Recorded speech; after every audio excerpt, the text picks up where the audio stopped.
داستان ایمان فروشوں کی قسط نمبر 311۔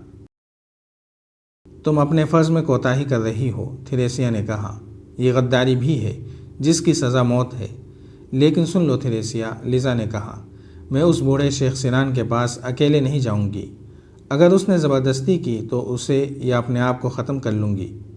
تھریسیا تو پتھر بن چکی تھی۔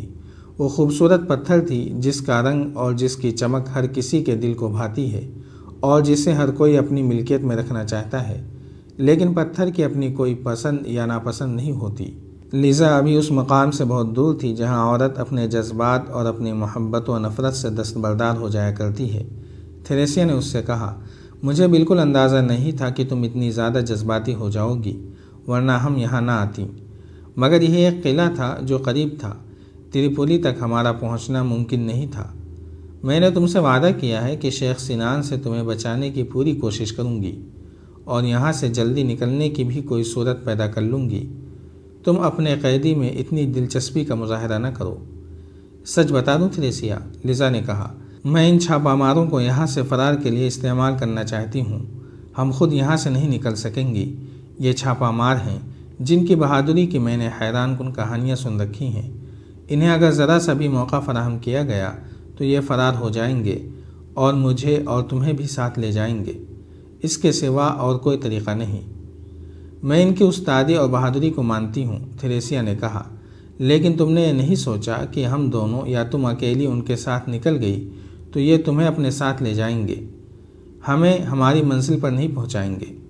جھوٹے سہارے تلاش کرنے کی کوشش نہ کرو اور سنو، تھریسیا نے کہا، نہا لو اور کپڑے بدل لو۔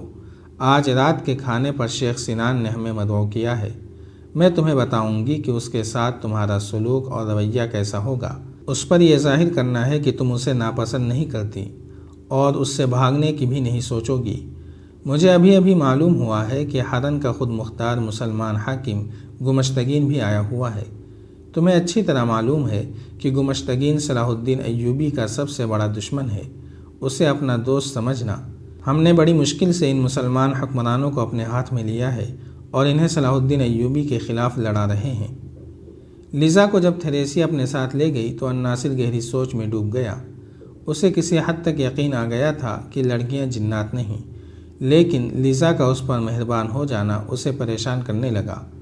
لیزا نے اسے بتا دیا تھا کہ اسے اور اس کے ساتھیوں کو حشیش کے نشے میں یہاں تک لایا گیا ہے۔ اس سے وہ سمجھ گیا کہ یہ لڑکیاں فدائیوں کے گروہ کی ہو سکتی ہیں۔ اسے یہ شک بھی ہونے لگا کہ اسے حشیش کے علاوہ اس نوجوان اور خوبصورت لڑکی کے ذریعے اپنے ہاتھ میں لینے اور اپنے مقاصد کے لیے استعمال کرنے کی کوشش کی جا رہی ہے۔ وہ چونکہ چھاپہ مار تھا جسے دشمن کے علاقوں میں جانا ہوتا تھا، اس لیے اسے فدائیوں اور ان کے طور طریقوں کے متعلق اور حشیش کے اثرات کے متعلق خاص طور پر بتایا گیا اور خبردار کیا گیا تھا۔ اس نے اپنے ساتھیوں کو جگایا۔ جاگ کر وہ بھی اسی طرح حیران ہوئے جس طرح الناصر ہوا تھا۔ وہ تینوں الناصر کے منہ کی طرف دیکھنے لگے۔ دوستو، الناصر نے انہیں کہا، ہم فدائیوں کے جال میں آ گئے ہیں۔ یہاں فدائی اور ان کی فوج رہتی ہے۔ یہ لڑکیاں جنات نہیں ہیں۔ میں ابھی بتا نہیں سکتا کہ ہمارے ساتھ کیا سلوک ہوگا۔ ہمیں احتیاط کرنی پڑے گی۔ تم سب جانتے ہو کہ فدائی کیا کیا طریقے اختیار کرتے ہیں۔ اگر مجھے اس کمرے سے باہر نکلنے کا موقع ملا تو قلعے سے فرار کی کوئی ترکیب سوچ لوں گا۔ تم خاموش رہنا۔ یہ لوگ کچھ پوچھیں تو انہیں بہت تھوڑا جواب دینا۔ ان شیطانوں سے بچنا آسان نہیں ہوتا۔ کیا یہ ہمیں قید میں ڈال دیں گے؟ الناصر کے ایک ساتھی نے پوچھا۔ اگر قید میں ڈال دیں تو ہمیں خوش ہونا چاہیے، الناصر نے جواب دیا، مگر یہ لوگ حشیش اور لڑکیوں کے ذریعے ہمارے ذہن اس طرح بدل دیں گے کہ ہمیں یاد ہی نہیں رہے گا کہ ہم کون تھے اور ہمارا مذہب کیا تھا۔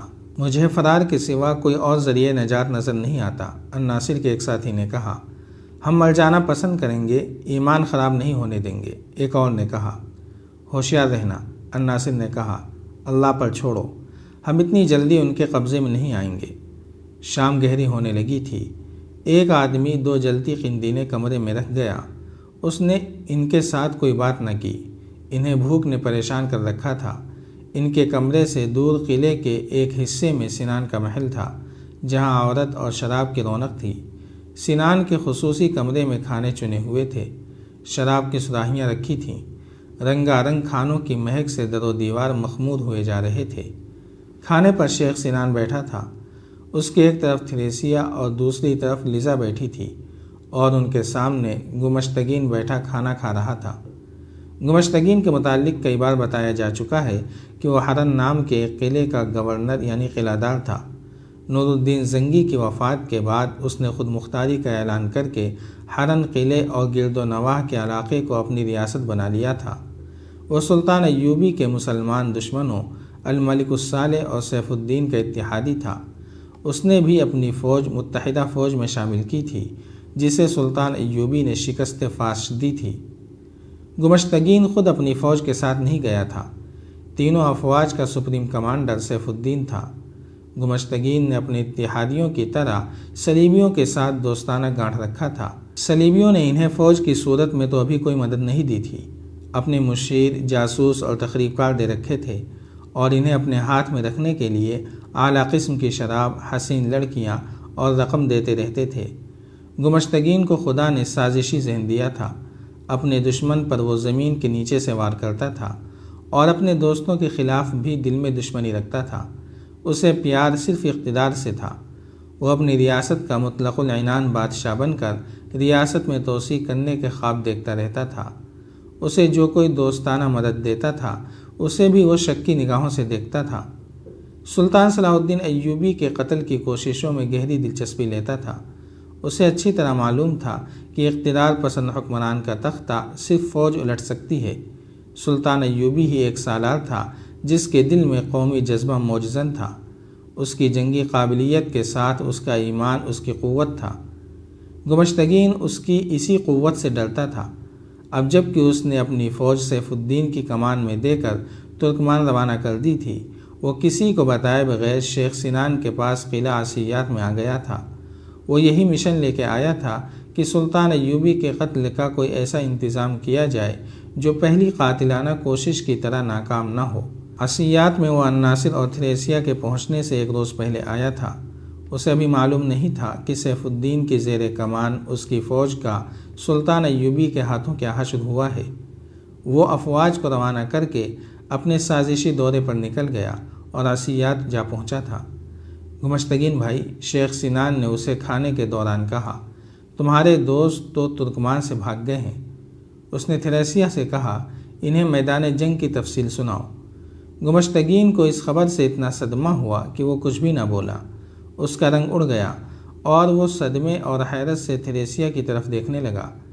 تھریسیا نے اسے بتایا کہ سلطان ایوبی نے قلیل سی نفری سے کس طرح متحدہ افواج پر حملہ کیا اور بھگایا ہے۔ سیف الدین کے متعلق تھریسیا نے بتایا کہ اس کے وہاں سے روانہ ہونے تک سیف الدین میدان جنگ سے لاپتہ تھا۔ گمشتگین خاموشی سے سنتا رہا۔ مجھے میرے دوستوں نے ذلیل کیا ہے، گمشتگین نے غصے سے کہا۔